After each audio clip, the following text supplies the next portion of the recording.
বিজুলী কলিতা মেধিতকৈ মীৰা বৰঠাকুৰ গোস্বামী বাইদেউ বহু গুণে শ্ৰেষ্ঠ।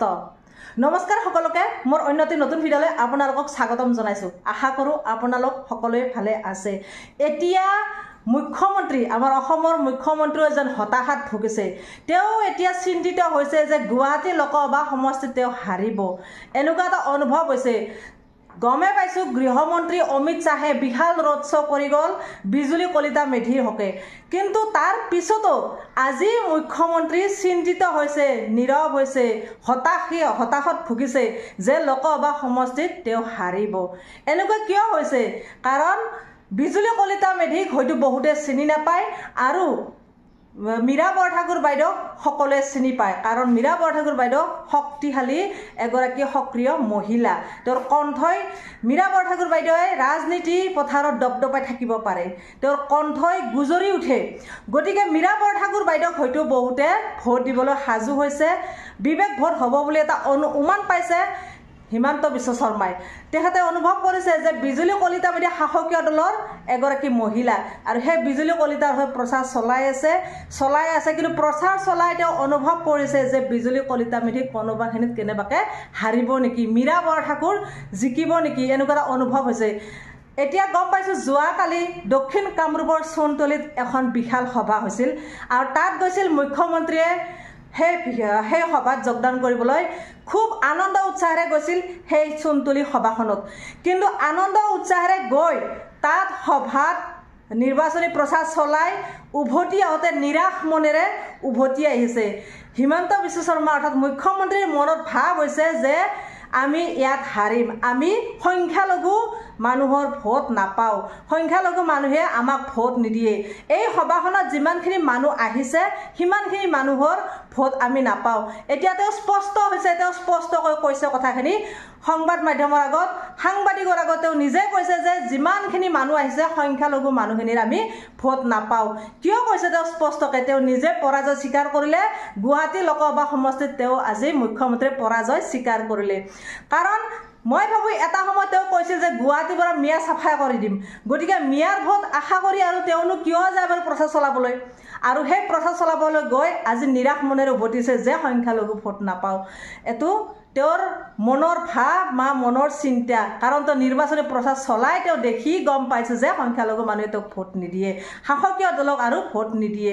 গতিকে মীৰা বাইদেউ জয় নিশ্চিত, আৰু সেয়েহে ক'বলৈ গৈছে যে বিজুলীতকৈ মীৰা বৰঠাকুৰ বহু গুণে শ্ৰেষ্ঠ। গতিকে সেই মুখ্যমন্ত্ৰীয়েনো কি ক'লে?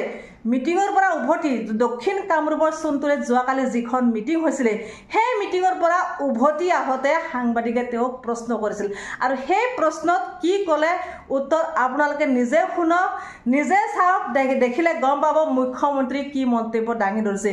মুখ্যমন্ত্ৰীৰ মুখখনে একেবাৰে নাৰাজ মনৰ হৈছে যে মুখ্যমন্ত্ৰী হাৰাটো চিঞৰ এটা অনুভৱ হৈছে যে তেওঁ গুৱাহাটী লোকসভা সমষ্টিত হাৰিব তেওঁ নিশ্চিত হৈছে, যে মীৰা বৰঠাকুৰ জিকিব বুলি তেওঁ এটা মনত ভাৱ হৈছে বা নিশ্চিত যে মীৰা বৰঠাকুৰ জিকিব।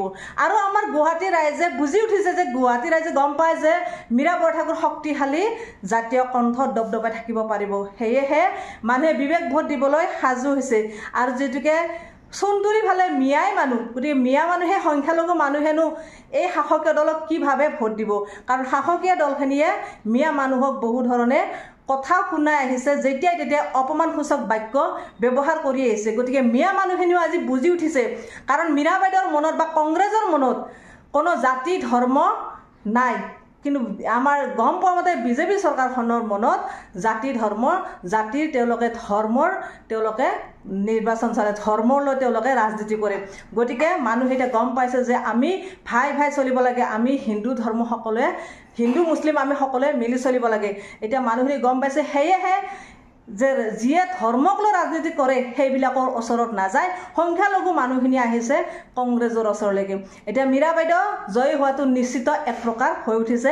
মুখ্যমন্ত্ৰী নিজেই কৈছে যে তেওঁ পৰাজয় স্বীকাৰ কৰিছে লোকসভা সমষ্টিত, গুৱাহাটী সমষ্টিত। আৰু এটা কথা, গুৱাহাটী সমষ্টিখন হৈছে আমাৰ মুখ্যমন্ত্ৰীৰ, আৰু এতিয়া তেওঁ নিজে পৰাজয় স্বীকাৰ কৰিবলৈ বাধ্য হৈছে। গতিকে মই কি ক'ম আপোনালোকে নিজে শুনক, মুখ্যমন্ত্ৰীৰ মুখেৰে সাংবাদিকক কি ধৰণে কথা কৈছে। আৰু এইখিনি কথা কওঁ, যদি আপুনি এতিয়ালৈকে এতিয়ালৈকে মোৰ চেনেলটো ছাবস্ক্ৰাইব কৰা নাই তেনেহ'লে এতিয়া ছাবস্ক্ৰাইব কৰি দিয়ক এনেকুৱা নতুন নতুন আপডেটবোৰ পাই থাকিব তেনেহ'লে শুনক মুখ্যমন্ত্ৰীৰ সেই মন্তব্য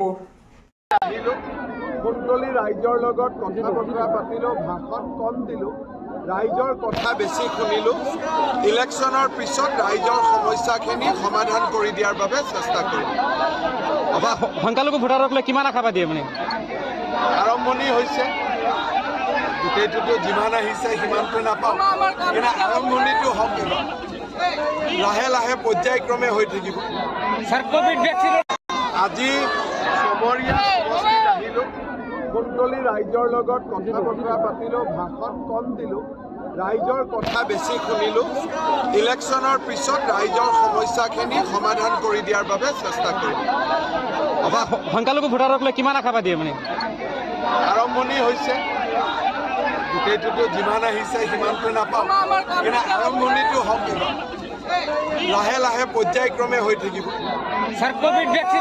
আজি চমৰীয়া সমষ্টিত আহিলোঁ কুণ্ডলী ৰাইজৰ লগত কথা বতৰা পাতিলোঁ ভাষণ কম দিলোঁ ৰাইজৰ কথা বেছি শুনিলোঁ ইলেকশ্যনৰ পিছত ৰাইজৰ সমস্যাখিনি সমাধান কৰি দিয়াৰ বাবে চেষ্টা কৰিম সংখ্যালঘু ভোটাৰক লৈ কিমান আশাবাদী আপুনি আৰম্ভণি হৈছে গোটেইটোতো যিমান আহিছে সিমানটো নাপাওঁ কিন্তু আৰম্ভণিটো হওক লাহে লাহে পৰ্যায়ক্ৰমে হৈ থাকিব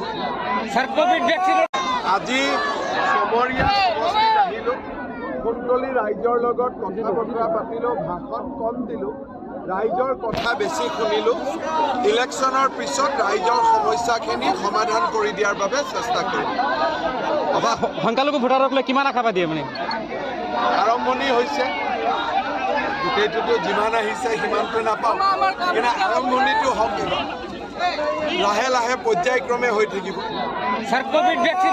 আজি